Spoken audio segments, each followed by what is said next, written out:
அண்மைச் செய்தி. அதிமுகவில் எம்எல்ஏக்கள் இரு அணியாக செயல்பட்டு வரும் நிலையில் இபிஎஸ் ஆலோசனை மேற்கொள்கிறார். இபிஎஸ் இல்லத்திற்கு அதிமுக மாவட்ட செயலாளர்கள் வருகை தந்து கொண்டிருக்கிறார்.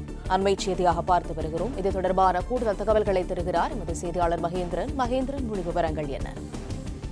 அதிமுகவில் வெற்றி பெற்றிருக்கக்கூடிய சட்டமன்ற உறுப்பினர்கள் 2 குழுக்களாக பிரிந்து செயல்பட்டு வரக்கூடிய நிலையில அதிமுகவின் மாவட்ட செயலாளர்களுடன் கட்சியின் பொதுச் செயலாளர் எடப்பாடி பழனிசாமி இன்று ஆலோசனை மேற்கொள்கிறார். அதற்காக எடப்பாடி பழனிசாமியின் இல்லத்திற்கு மாவட்ட செயலாளர்கள் வருகை தந்து கொண்டிருக்கிறார்கள். குறிப்பாக எடப்பாடி பழனிசாமிக்கு ஆதரவாக இருக்கக்கூடிய தளவாய் சுந்தரம், மாதவரம் மூர்த்தி உள்ளிட்டவர்கள் தற்பொழுது வருகை தந்திருக்கிறார்கள். மேலும் சில மாவட்ட செயலாளர்களும் தொடர்ச்சியாக வருகை தரவிருக்கிறார்கள்.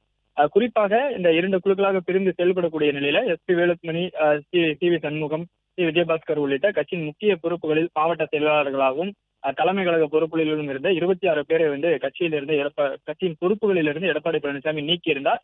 அவர்களுக்கு மாற்றாக இவர் தரப்பில் இவரது ஆதரவாளர்களாக இருக்கக்கூடியவர்களை மாவட்ட செயலாளர்கள் பிளே ஸ்டோர் மற்றும் ஆப் ஸ்டோரில் இருந்து பாலிமர் செயலியை QR கோடு மூலம் பதிவிறக்கம் செய்யுங்கள். செய்திகளை உடனுக்குடன் பெறுங்கள்.